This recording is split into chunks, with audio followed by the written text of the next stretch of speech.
Hello everyone. स्वागत है आपका बायोलॉजी ऑन टिप्स में। जब भी हम किसी एग्ज़ाम की प्रिपरेशन करते हैं तो ये ज़रूरी हो जाता है कि सबसे पहले उस एग्ज़ाम से रिलेटेड सभी इन्फॉर्मेशन हमें पता हो। इसीलिए आज हम लेकर आए हैं ये वीडियो जिसमें आपको नीट 2025 से रिलेटेड सारी इन्फॉर्मेशन मिल जाएगी। तो बिना टाइम वेस्ट किए स्टार्ट करते हैं आज की वीडियो। तो आइए सबसे पहले बात करते हैं सिलेबस की। देखिए, किसी भी एग्ज़ाम की प्रिपरेशन करने से पहले उसका सिलेबस हमें पता होना बहुत बहुत ज़रूरी हो जाता है।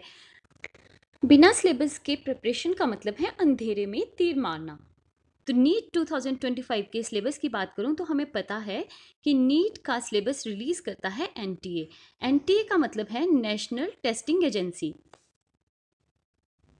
एनटीए बुलेटिन रिलीज करती है अक्टूबर टू दिसंबर के बीच में। तो क्या तब तक प्रिपरेशन नहीं करें, बुलेटिन का वेट करें? नहीं, बिल्कुल ऐसा नहीं है। हमें जो प्रिपरेशन करनी है वो करनी है अकॉर्डिंग टू नीट 2024 के सिलेबस के। इसका मतलब ये है कि जब तक बुलेटिन रिलीज़ नहीं होता है तो हमें नीट 2024 के सिलेबस को डाउनलोड करना है और उसकी कॉपी अपने पास रख के प्रिपरेशन करनी है, क्योंकि अक्टूबर से दिसंबर तक जब तक बुलेटिन रिलीज़ होता है तब तक मैक्सिमम आधे से ज़्यादा प्रिपरेशन हो चुकी होती है। बुलेटिन रिलीज़ होने के बाद हम अपडेटेड सिलेबस को देखते हैं और उसके अकॉर्डिंग नेक्स्ट प्रिपरेशन करते हैं। अब अगर मैं बात करूँ नीट 2024 के सिलेबस की, तो पहले मैं बात करूँगी डिलीटेड चैप्टर्स की। देखिए, हमें पता है कि जब भी हम सिलेबस की बात करते हैं या नीट की बात करते हैं तो हमें फॉलो करनी पड़ती है बुक एनसीईआरटी। अब एनसीईआरटी भी दो तरह की हो गई हैं, एक ओल्ड एक न्यू। न्यू एनसीईआरटी में काफ़ी पोर्शन डिलीट है, अपडेट सिलेबस हुआ है, बट हमें जो चलना है वो नीट के सिलेबस के अकॉर्डिंग चलना है। अब मैं डिलीटेड चैप्टर्स की बात करूं जो कि न्यू एनसीईआरटी में नहीं है, तो नीट 2024 में वहाँ से कोई भी क्वेश्चन नहीं आया है, मतलब ये चैप्टर हमें नहीं करने हैं। अगर मैं बात करूं डिलीटेड टॉपिक्स की, न्यू एनसीईआरटी में जो टॉपिक डिलीट हुए हैं क्या हमें वो करने हैं या नहीं करने हैं? देखिए बच्चों, अगर जो टॉपिक हैं वो डिलीट हुए हैं बट एनटी के सिलेबस में दिए हैं तो हमें वो करने हैं। मैं आपको इस साल के पेपर की बात बताती हूँ। एनिमल टिश्यू जो है वो नहीं दिया है न्यू एनसीईआरटी में, बट नीट 2024 में यहाँ से क्वेश्चन पूछा गया था क्योंकि ये एनटीए के सिलेबस में है। वैसे ही कॉकरोच भी डिलीट है न्यू एनसीईआरटी में, बट वहाँ से भी नीट 2024 में सिलेबस पूछा गया है। तो बोलने का मतलब ये है कि NTA is following the syllabus strictly, तो हमें भी सिलेबस को स्ट्रिक्टली ही फॉलो करना है। और ये सिलेबस हमें सिर्फ बायोलॉजी का ही नहीं, फिजिक्स और केमिस्ट्री का भी इसी तरह से एनटीए के अकॉर्डिंग फॉलो करना है। अब बात कर लेते हैं एग्ज़ाम पैटर्न की। देखिए, किसी भी एग्ज़ाम की प्रिपरेशन के लिए हमें उसके एग्ज़ाम का पैटर्न तो पता होना चाहिए, क्योंकि अकॉर्डिंग टू एग्ज़ाम पैटर्न ही हमें प्रैक्टिस करनी है, वैसे ही हमें तैयारी करनी है। एग्ज़ाम पैटर्न की अगर मैं बात करूं तो टोटल हमें क्वेश्चन पेपर में 200 क्वेश्चन देखने को मिल जाएंगे। अब अब क्वेश्चन पेपर की अगर मैं बात करूं तो इसमें आपको 4 पोर्शन मिलते हैं, एक फिजिक्स का, एक केमिस्ट्री का, और बायो को इन्होंने डिवाइड किया है बॉटनी एंड जूलॉजी में। हर एक पोर्शन में आपको 2 सेक्शन देखने को मिल जाते हैं, section A and section B.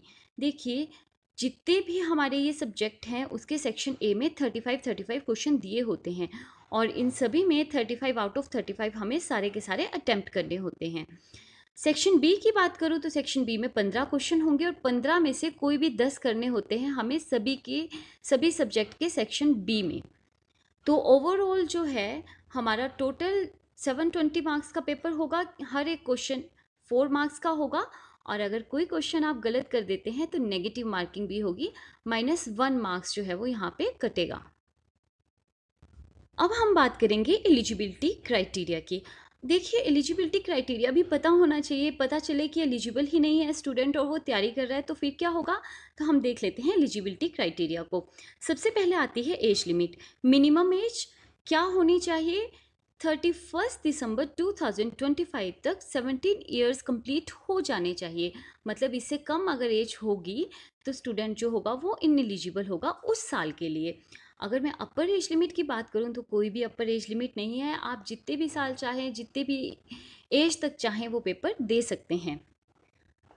Next बात आती है सब्जेक्ट कॉम्बिनेशन की। अगर सब्जेक्ट कॉम्बिनेशन की बात करें तो आपके पास जो 12th में फिजिक्स, केमिस्ट्री और बायोलॉजी होने चाहिए, या फिर बायो की जगह बायोटेक्नोलॉजी में से कोई भी इन दोनों में से सब्जेक्ट होना चाहिए।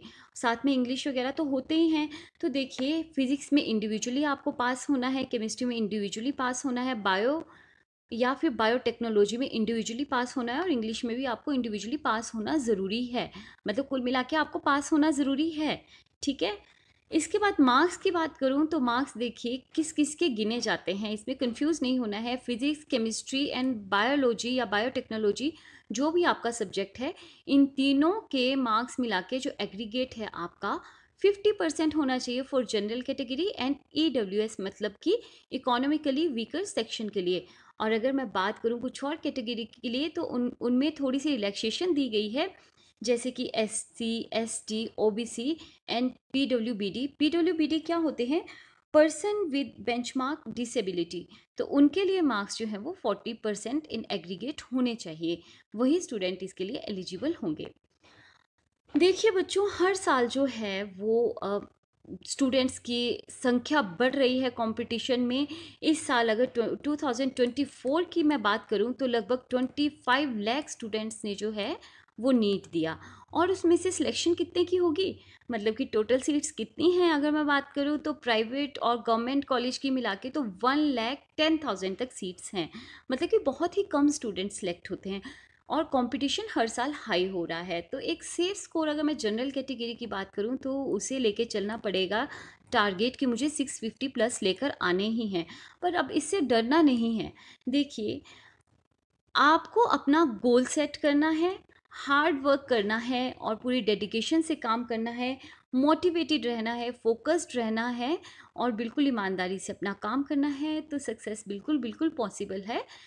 अगर आपको कोई भी आपकी क्वेरी हो तो प्लीज़ हमारे कमेंट बॉक्स में कमेंट कीजिए और हमारे चैनल को सब्सक्राइब कीजिए। Thank you so much.